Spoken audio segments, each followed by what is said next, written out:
I must break you. Out of nowhere. Special effect. I know you're like a rock, so you could probably break me. Anyway, welcome to Lopez Power Lopez review of Rocky 4. Now, I reviewed the first Rocky movie, how I said it's one of my favorite movies, had the best protagonist, one of the best protagonists ever in movie history, great underdog story, and so on and so forth. Rocky 4 is a different movie. Rocky 4 is probably my guilty pleasure. It really is. It's also similar to the fact of similar style to Temple of Doom. Indiana Jones and the Temple of Doom. It's just so out there. That's just so memorable. It probably is the most memorable of the series, like Temple of Doom, because of how out there it is. Most of the movie is just an 80s training montage. Most of the movie is an anti-Cold War message. And most of the movie has cheesy lines. Most of the movies is filled with testosterone-filled punching, training, bench pressing, weightlifting montages with 80s music. I love Rocky 4. I really do. Probably it should be, it's probably objectively the weakest, probably worst of the series. But I just have a special place for it. It's just so crazy that I just love it. Now, with the Rocky franchise, 1 and 2 were pretty, grounded movies. 3 got a little crazy, especially with Thunder Lips and also Clubber Lang, which is probably Clubber Lang is probably my favorite Rocky villain. Then with this one, it's pretty much starts off with a bang, with 2 fists colliding. I probably should have put an effect in there. It starts off with a bang. It really does. And the movie just sets the tone so well. Interesting fact to be noted about this movie, it's the only Rocky movie with the music not done by Bill Conti. It was done by Vincent DiCola. And Vincent DiCola's score is kind of a more 80s techno vibe to it, and I have to admit, probably Bill Conti's music definitely wouldn't have fit with this movie. The tone is much different than the other Rocky movies, so really, this one probably didn't need Bill Conti's old music because it needed more of an upbeat. Not to say that Gonna Fly Now is not upbeat, but like has a more upbeat 80s popcorn munching feel to it. And I think Vincent DiCola's score of the movie captures that perfectly. We have, like I said, it's a lot of training montages. My favorite being Hearts on Fire. Maybe Vincent DiCola's other theme is a little better, but Hearts on Fire is great. Also, the No Easy Way Out. It's a great montage. It kind of shows the events of the other 3 movies. It's really fun montage. All the montages in this movie aren't boring. Very entertaining. Just because, well, No Easy Way Out is definitely, I think, a good kind of reel of the Rocky movies. Demo reel of it. Like, it shows pretty much all the turmoil Rocky had to face throughout the past 3 movies. Before Rocky 4. With him fighting Apollo and Mickey passing away and Apollo passing away and him training with Apollo, him training with Mickey, and then the events of the 4th movie. It's great. Do I like Ivan Drago as much as I do Clubber Lang? Probably not, but Ivan Drago is great. Dolph Lundgren is great. Ivan Drago is like the Boba Fett of the Rocky universe. Doesn't need to say much, just needs to stand around looking intimidating, and gets the job done. So yeah, I like Ivan Drago. Although Clubber Lang, like the way they did the sound effects in the third movie, seemed more painful to fight. But Ivan Drago is probably the most intimidating of the Rocky. I don't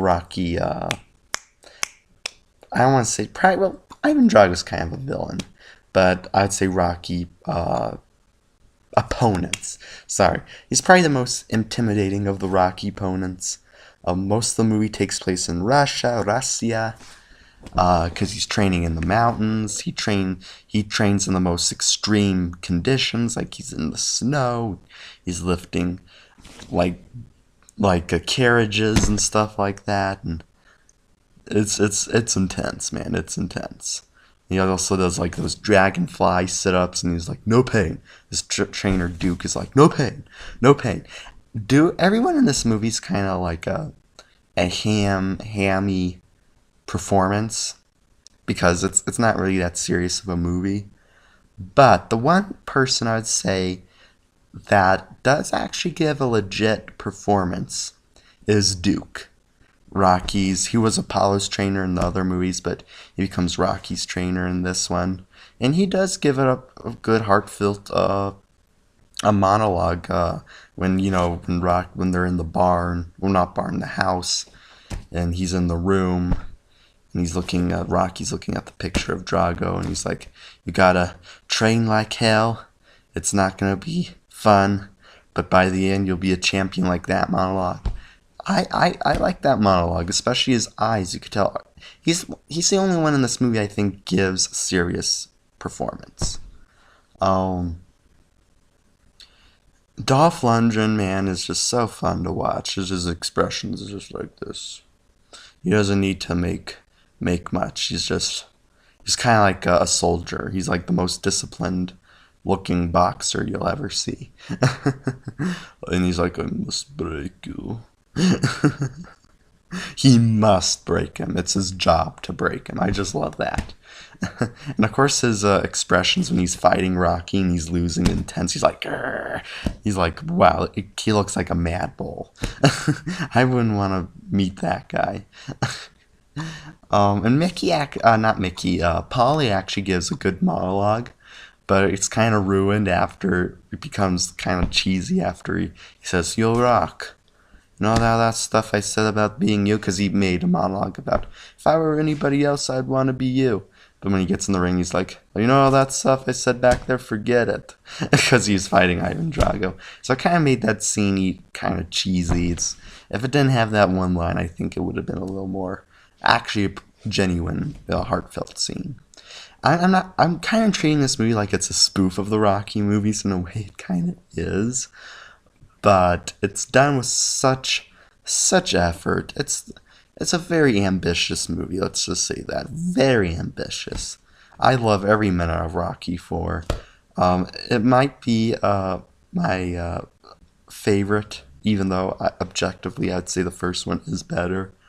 The fourth one might be the funnest one to watch, I'd say. It's a fun movie to watch. If you're a fan of 80s popcorn, if you're a fan of 80s action movies, watch Rocky 4. Even though it's not an action movie, it kind of has that vibe of an action movie.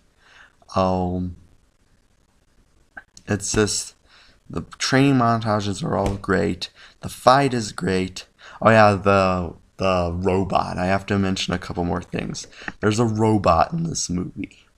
There's artificial intelligence. Rocky owns artificial intelligence.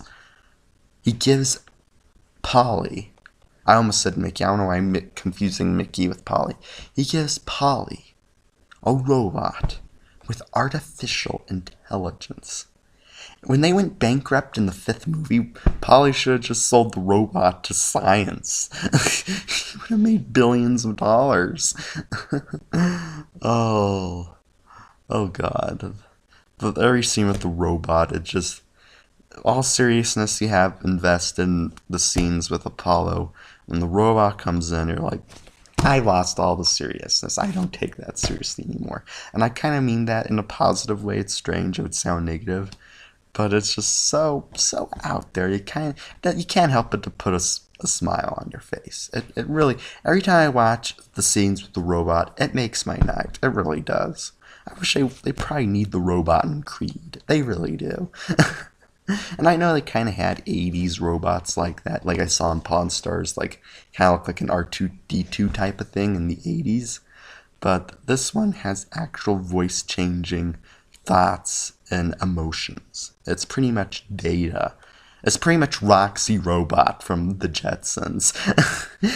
It's pretty much Rocky Balboa owns Roxy Robot from the Jetsons.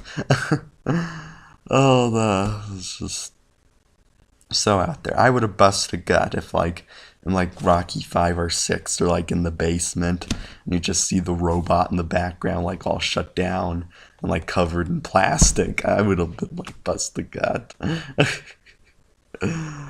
That robot. That robot is a star. They should have put that robot on ringside.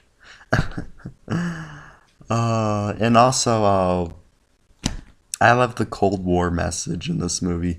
If I can change, you can change. Everybody can change.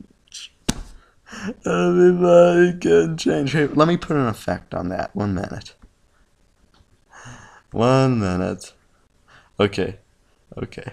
Let's do this.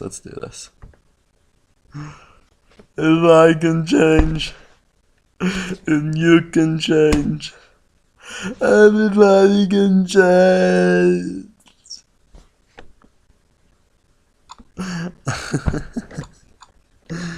Oh god, that speech should be played. Rocky pretty much ends the Cold War, people. It's not Ronald Reagan. You Republicans out there, it wasn't Ronald Reagan. It was Rocky Balboa that won the Cold War. Oh god. No offense to Ronald Reagan. Ronald Reagan was an awesome president. But anyway, yeah, Rocky. They should play that speech at the end of every presidential speech, at like every debate. If I can change, then you can change. Everybody can change. And like Rambo 2 for First Blood Part 2 had a cheesy things like, all I want is for America to love me the way I love it. They should like combine those two speeches into one. The Sylvester Stallonian. There's Shakespearean and then there's Stallonian. And that is Stallonian, ladies and gentlemen. In all seriousness, I do enjoy Rocky 4. I really do. The fight I think is genuinely great. I love the montages. They're awesome. I like how dumbed down comedy relief Polly is when they get to Russia. Just, what a depressing vacation. He just falls in the snow. Oh god. If you like the Rocky movies, you'll like Rocky 4. If you like Stallone, you'll like Rocky 4. If you like 80s action movies, you'll like Rocky 4. Cheesy movies. This and First Blood Part 2 and Rambo 3 are kind of on the same level of awesome cheesiness. But yeah, I give Rocky 4. I give it a 9 out of 10. I have a certain split. It is really cheesy. That's why I'm not giving it a full 10 out of 10. But I love it. I love every minute. So I'm giving it a 9 out of 10. I'll give it a B+. I give it a 3 out of 4 stars. Great movie. Just a little too cheesy to be ranked among the greats. But enjoyable movie. So, see you in the next review. Take care. God bless ya. Lopez Power Lopez signing off. And remember, if I can change, and you can change, and everybody can change.